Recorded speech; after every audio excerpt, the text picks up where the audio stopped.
Sup, Nerdmigos? I'm the Jive Talking Nerd, John Norgrove. This is Nerd Jive, and today we're going to be talking about aquaponics, gardening, and the nature of basically living around nature.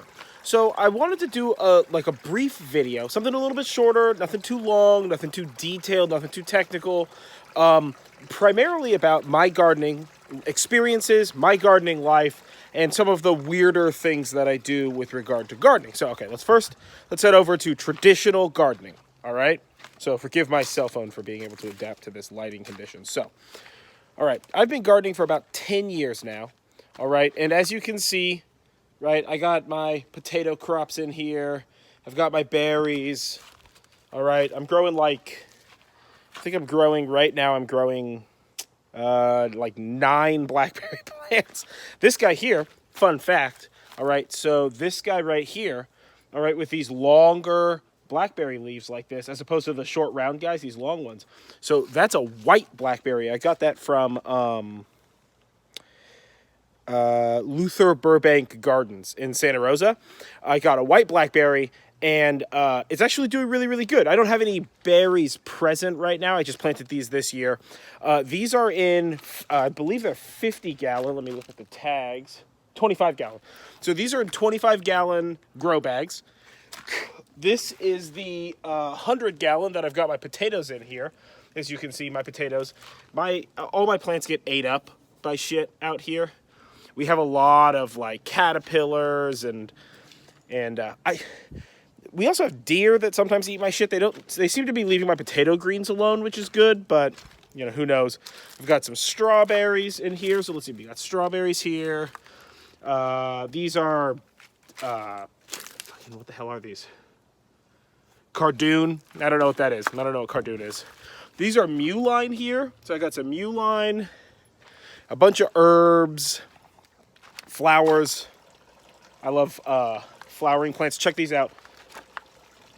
It's white on the outside flowers, pink on the inside flowers. How fucking cool is that? So I have a plant problem, clearly. All right. So I also happen to have a fish problem. When wife and I first got together at some point in time around there, I bought her this because she always likes having fish in a garden and stuff like that. So I bought her this kit. It was an aquaponics kit, right? And so it was like a little 3-gallon plastic fish tank with designed for like one betta fish, and it had this little plastic cover on top that you could plant like sprouts in and stuff. And we planted, you know, it came with like 3 different kinds of sprouts, and we planted the sprouts in it, and it never worked. It was always dirty. It just, nothing seemed to work with it, right? So we're like, all right, we got to do something, right? So we decided, all right, maybe it's just that the size of the system is too small. I started doing research into it. Maybe the size of the system's wrong, maybe whatever. All right, I'm not anywhere close to an expert in gardening. I've been doing this I've been gardening for 10 years-ish, right? I started gardening when my dad bought his place, and it was like, we have sunlight and we have enough space. And so, you know, I was able to get the half wine barrel thing, right? I'm able to get the half wine barrels and plant stuff in those. And, you know, we had some successes. We had some failures. One year we had a tomato plant that we put a tomato plant in the ground. We put a cage around it, and it didn't look like there were any tomatoes. And then at the end of the season, we took the cage off, and there were a bunch of tomatoes in the core of the plant that had just, like, gone hyper ripe and gross. So, you know, it's the nature of gardening is learning, especially how to garden. I just got this flower today. All right?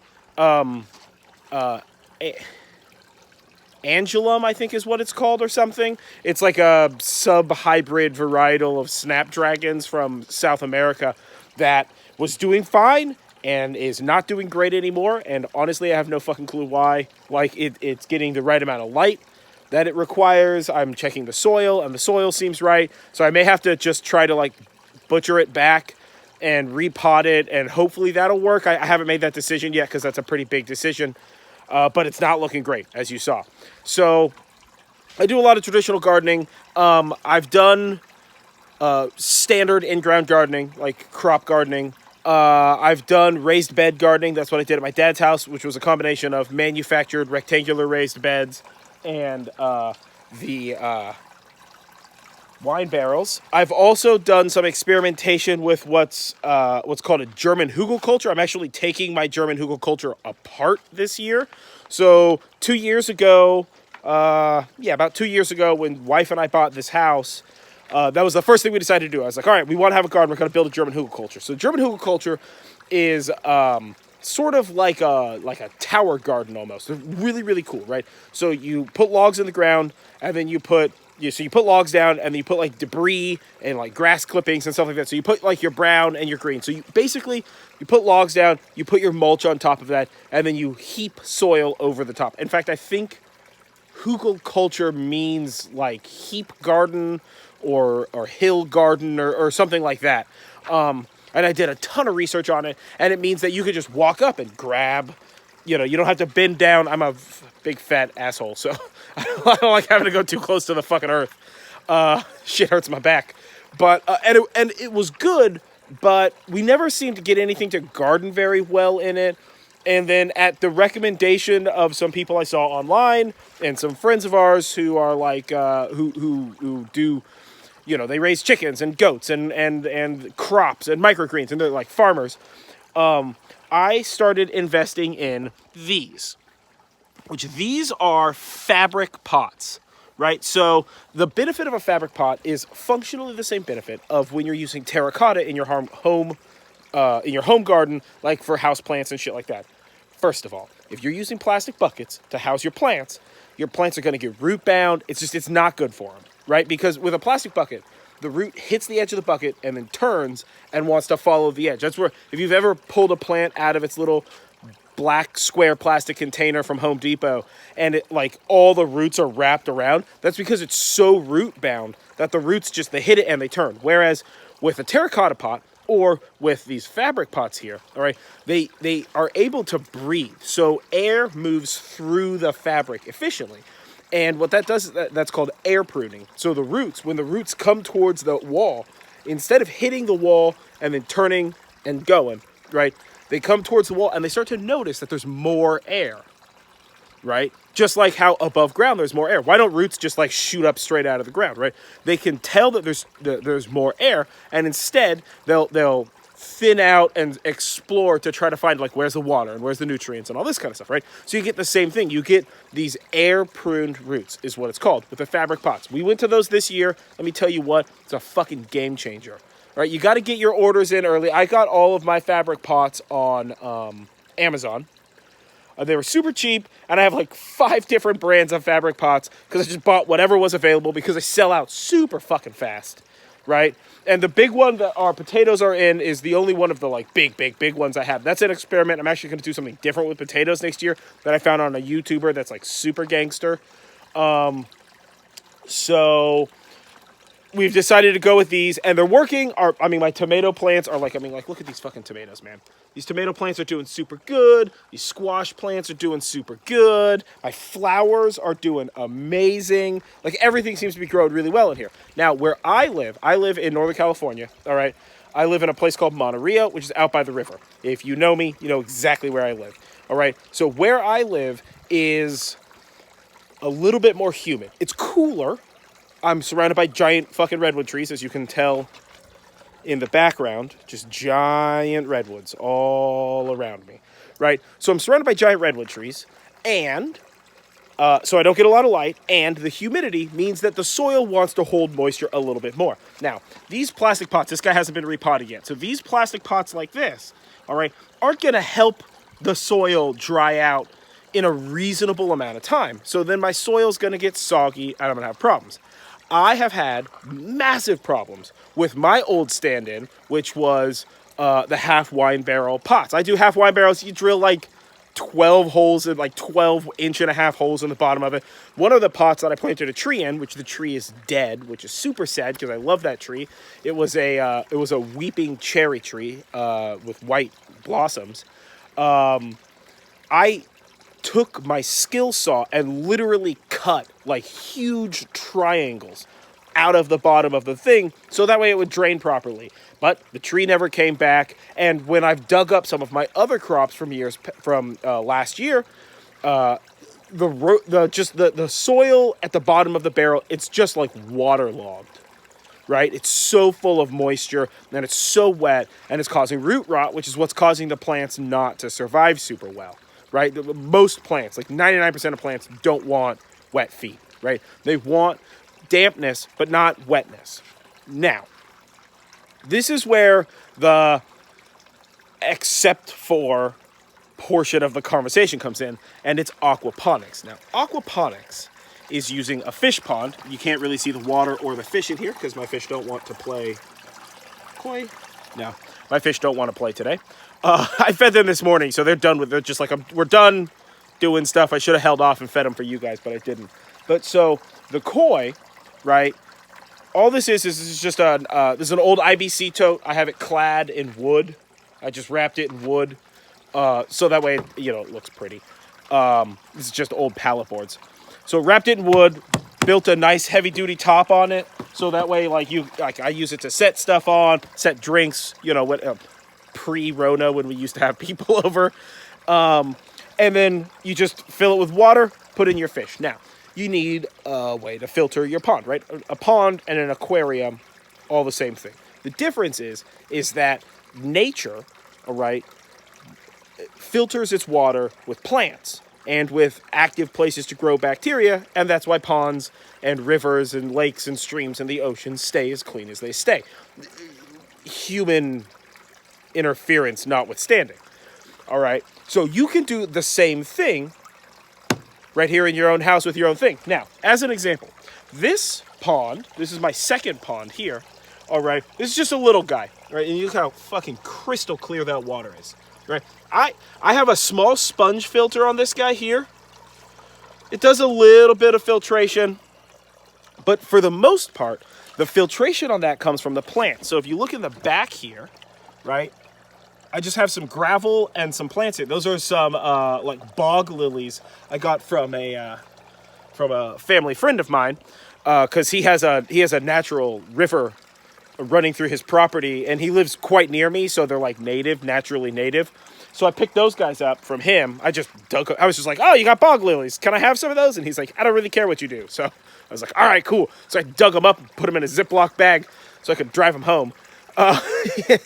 But so the water in this, right, just naturally, so you can see I have like a nice medium down here, right? I've got a lot of gravel and sand, and then back here is just more gravel and sand. And this is just a wall. It goes all the way down to the bottom, made out of just regular old pieces of wood, right? Nothing fancy, nothing big deal, whatever.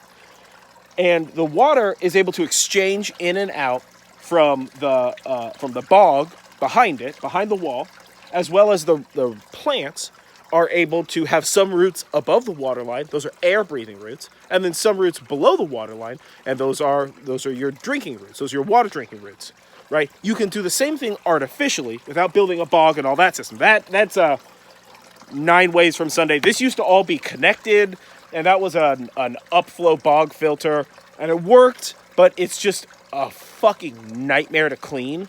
Whereas with this, it's a lot easier to clean because really, theoretically, if I have to clean it, if I start seeing deleterious effects, right, I pull these plants out, set them in a tray, dig up all that gravel, wash it off, put it all back in there. Piece of fucking cake, right? With the old updraft bog filter I had, it was not easy. And it was this whole thing was the filter. It filtered the water, but it took like 3 days to clean. And I don't have time for that shit, right? So for this guy here, I had purchased, while we were waiting for me to build all my stuff, this, which is just standard issue pond filter.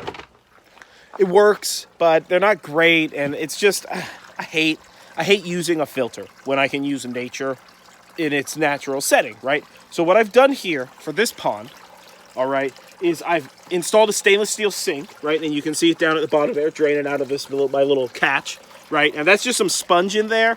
And that's just basically to even out flow and to catch any like big debris, a bug, a leaf. I got a lot of trees around me clearly, so I get a lot of leaves and shit and bugs and stuff, right? So there's that. So the pump, all right, is just pumping up into this little clamshell here, right? And then the clamshell's draining into this, and then these are just full of regular dirt. There's nothing fancy going on. I'm not using a special medium. Yes, if I use something like Hydroton or expanded clay pebbles or like real lava rocks, if you're gonna do any rocks anything at all for your medium, you want to make sure that it's not going to react with the water. But if your substrate to water is cool, right, you're not going to have a poor reaction. You can basically just use regular dirt. Because if you think about it, a pond in the ground just uses regular fucking dirt, right? The difference is that it might not be like crystal clear like the way that you think of a fish tank. Often fish tanks are polished, so they use activated carbon. And I could easily install an activated carbon system into this. No problem. Just an inline, it pushes it through some carbon. Once a month, I got to rinse it out. But I would rather have this natural. I mean, my lily bounced back as soon as I changed this. I've got these pads. This is the fish food that they decided not to eat today. So I got these little pads. My lily bounced way back. It was doing good last year, and then it like stopped doing great, and it's just kind of not been doing so hot. And then all of a sudden, it came back with a vengeance this year. I got like hella healthy pads, whatever, right? So I have a bunch of koi in here, a bunch of goldfish in my IBC tote that's like 400 gallons. And then I have these guys here, which are just, again, it's just those cloth bags, right? It's just got my dirt in it with this, let's see, we got like some sort of a squash or something here. I don't remember what that one is off the top of my head. Julie knows. I got my pepper, and then I've got my tomato, which, as you can tell from all the little nubs, right? This is the one that Julie and I think was ate by a deer. Because I used to have it down here, down with these plants, and it was the one at the very front, and it's just like all the little leaves are eaten off. So we're like, fuck it, we got to do something else with it. So we picked it up and put it up here. Nobody's bugging it, which is crazy because all the other plants are getting ate. It was just that one. You never know around here, though. We have seen deer just wandering around on our property, fucking with our shit. So we got that. We also got like some foxes. We've seen them and heard them on the property. We don't really have wild cats out here or like wild dogs or nothing. My dogs wouldn't eat it. My dogs get fed more than they probably should. They're little fat boys and they're adorable. Yeah, so I've decided to start filtering it this way, which is the aquaponic side of things, right? So you can garden traditionally, you can garden aquaponically, same basic thing. The difference is that with this system, I don't have to water the crops, obviously, right? It's a closed loop. Pond, plants, and it just circles, right? So the way that I kind of integrate everything, because I kind of like everything being connected. I like to build complex systems that in their end are very, very simple, right? So like building this, it's just one pump. If it fails, nothing's going to overflow. Nothing bad's going to happen. Oh, the soil might get dry, but I mean, you water your plants once a week, or even if you water them every day, right? And then the soil dries up, and you need to add more water. So it's not going to hurt the plants. Now, if I was gone for a week in the dead of, September or something, it would be bad. But that's not what this is, So it makes this a nice, stable, clean system. You don't have to worry about flood drain systems, because I've done all of it, right? I started with, we started with that little thing that I bought Julie, and then I got a 10-gallon tank and put it in the kitchen. No, a 20-gallon tank. I got a 20-gallon tank, I put it in the kitchen, and then hand built like a 20-gallon box, wooden box, lined it with pond liner, filled it with stuff. It flood drained, so it would fill up and then flush out and fill up and flush out using a bell siphon, automated bell siphon and stuff. And it was great. And for the most part, it didn't leak. But we never really had any great successes with it, right? But when I moved all of my pond stuff out to the backyard, this is at the old place we were renting, and it was just like, I literally just bought a fucking kiddie pool, like the kind you get at Walmart or whatever. I just bought a kiddie pool, and then you just put a block in there and then set a planter on top of the block. So it's just, the bottom couple of inches in the water. Set those there. The pond was crystal clear. The koi were way healthier and way more lively and stuff. The plants loved it. So it's that idea that the simple system, you could get a drip system and you can build all this stuff, but just put them in a little bit of water. Because that's all they want. It's just a little bit of water. Because you have to think natively, right? You don't go out and you don't water these redwoods behind me, right? They reach down and they find where the water is, right? During the summertime, you don't have to water the ivy, right? It knows where the water is, right? I mean, we would prefer if it didn't, but fuck ivy. But still, it knows where the water is, so it's able to stay alive, even though, it hasn't rained in, a month or something. It's still, verdantly green. So that's kind of like the secret sauce with regard to aquaponics is that you don't have to water. You don't have to do these things. You can make it simple. Now, yeah, there's a lot of research and there's a lot of trial and error. But as you can see, even I, who have been doing this for quite a while, probably been doing aquaponics for 5 years now. Yeah, shit, probably 5 years now. I still do traditional gardening on top of aquaponics. Yes. Would I like to build more aquaponic systems? Of course. In fact, I have plans for a half IBC tote with a blue Kim drum, DWT, like floating, fucking like crop thing for further down the hill. You know, I got plans aplenty. Y'all know me. I got plans. But the idea was to just run some experiments. And let me tell you what, I have changed the way that this specific piece of pond has been filtered. Shit, 3, 4, 5 times in the last year, something like that. You know, and originally these were connected, and this was the filter. And then, you know, we're gonna try a bunch of different ways to do this. I mean, there was a point in time where I was literally just like, all right, okay, I'm gonna take some boards and I'm gonna balance them across this. I'm gonna fill like one of these kind of big bags, right, full of filter foam, and I'm just gonna have the water dump on top and let it run through. How clean does that make it? All right, is that an option, right? I have a lot of, you know, failed experiments. I built this guy here. This thing weighs like 9 million pounds. Check this out, right? So I built this thing here, which was originally supposed to be like a waterfall thing. So it would pump the water into that, and then the water would you know, run across and then fall down, and then I could just put these smaller planters like this in there.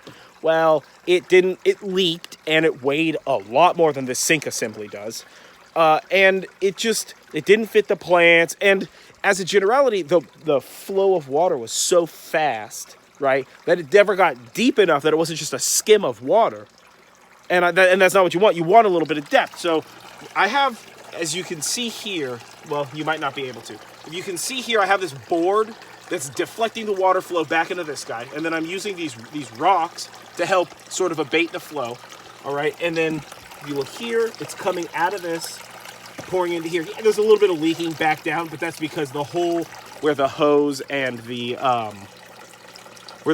clamshell fit isn't perfect, and I didn't want to like cock it or whatever. I drilled a hole because this is the hose that I use is coil, has like a hard plastic coil in it for like structure. So what I did was I drilled the hole just slightly smaller than the diameter at the hard plastic part, so the hose screws in there. So the hose won't come out, right? But it means that it's going to drip a little bit out of that fitting, but it's dripping again on top of water. So who fucking cares, right? And then it falls into my sink here, which, as you can see, I have the basin, the drain on the front edge. Right? It falls in the sink, and I just mounted this sink. It's a drop-in sink. You build a box, drop it in. It's very fucking simple, right? And then I just threw these guys in here. It's been a little less than a week since I installed this system, and it seems to be doing really good. The water has cleared up quite a bit from what it was beforehand. And then what I like to do, so I don't really believe in the like scheduled water change thing, because then you're wasting water, and I have to pay for the water I use, so why the fuck would I want to waste it? So what I do is I bought a, here it is. So I bought a watering can.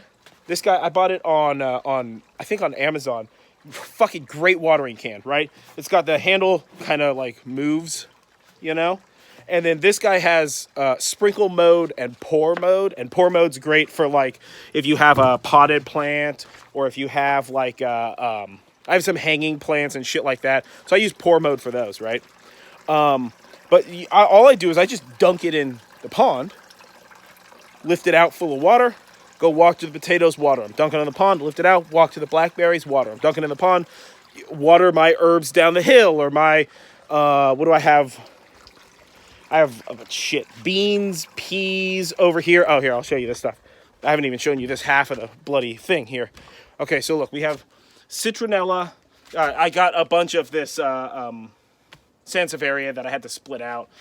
We've got some tomato here. These are garlic. I had some garlic go green. When your garlic goes green, just pull off the one that has the green sprout and then put it in the ground. So we'll see if I get more garlic out of that. That is I don't know what that is. I don't, wasabi maybe? Ginger? It's ginger, I think. I've got some guys going bananas in here. I need to fix that. Still, I I haven't done that. We have a bunch of this stuff, which is lemon balm. We got 2 of these guys. We've got beans. We've got peas. The peas aren't doing great, but the beans are doing really great. And again, it's all just experimentation, right? The point is to just find what works in your environment, right? And so like for us out here, we've never had tomatoes be successful at all. I've never had tomato success here. We've been living here for like almost 3 years now. Never had tomato success. But like, look at this. Look at all these little guys, right? I call that tomato success, right? Just because it's like, it's way better than, wow, that was a huge bird that just flew by. Holy shit. I don't know if you guys got to see that over the back of my head, but fucking enormous bird just flew by. But yeah, so, you know, it's all about experimentation. It's all about trial and error, you know, and just seeing what you can get. And some things we start from seeds. Some things I get the little plants from Home Depot or from like whatever your like local garden center is. And some of these I just pick up at Safeway. You know? Because it's like you want bees. Bees are good. I want to start keeping bees. I don't know how to keep bees. It's on my list. I know several beekeepers, surprisingly. It's on my list, right? But so, you know, I want to keep plants around. I like being around nature. Obviously, I live in a cabin in the woods, like the movie Cabin in the Woods. But I also want to be able to, there's something so satisfying about walking out to your garden and just being like, oh, here's some mint. Let me show you this mint plant. Julie has been husbanding this mint plant. Wife has been husbanding this mint plant for like a hot minute. It is so fucking sexy. Look at this mint plant. Look at all that fucking mint. I just watered it today so it like smushed down a little. But like, it's so minty. It's so good, you know? And that's really the thing is you want to figure out what works in your environment, figure out what you want to grow, and then go from there.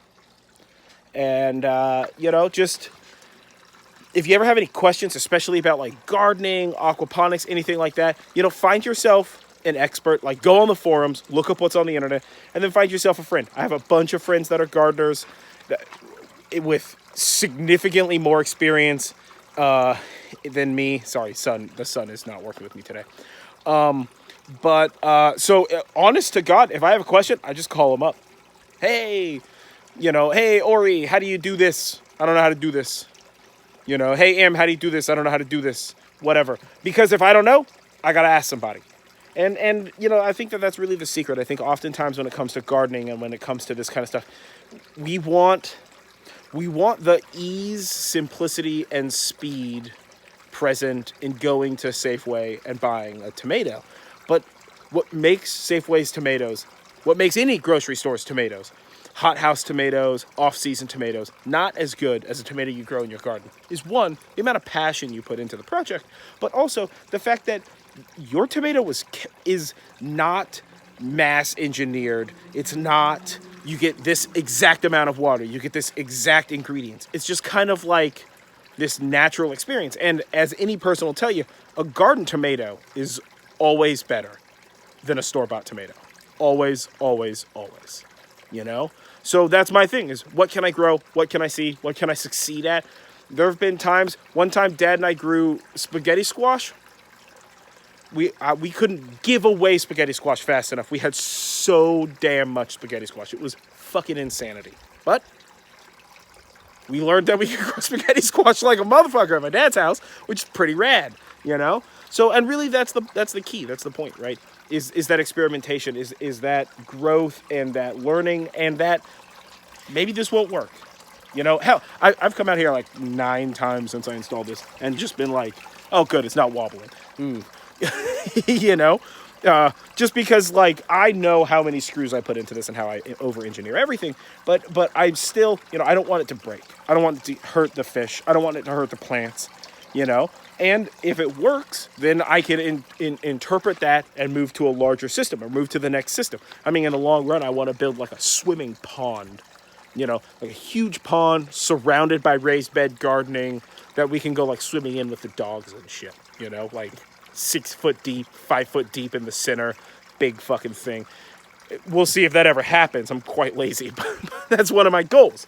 But either way, I wanted to give you guys like a brief tour, an update, and a kind of an understanding of where I come from with regard to my gardening, nature, being out in nature, and aquaponics most specifically because I just made some pretty big moves on my aquaponics system, and I'm pretty proud of them. They seem to be working out fucking bang on. So, yeah, either way, I've been John Norgrove. This has been Nerd Jive, aquaponics, gardening, and other stuff. And, yeah, if you want to see more gardening stuff, if you want to see more outdoor stuff, weird shit that I do like that, let me know in the comments below. Don't forget to like this video, comment below, share, subscribe to this channel, and yeah. We'll catch you guys next time, because today's Terrible Movie Tuesday. Let's see what terrible movie we're gonna watch, huh? Peace, guys.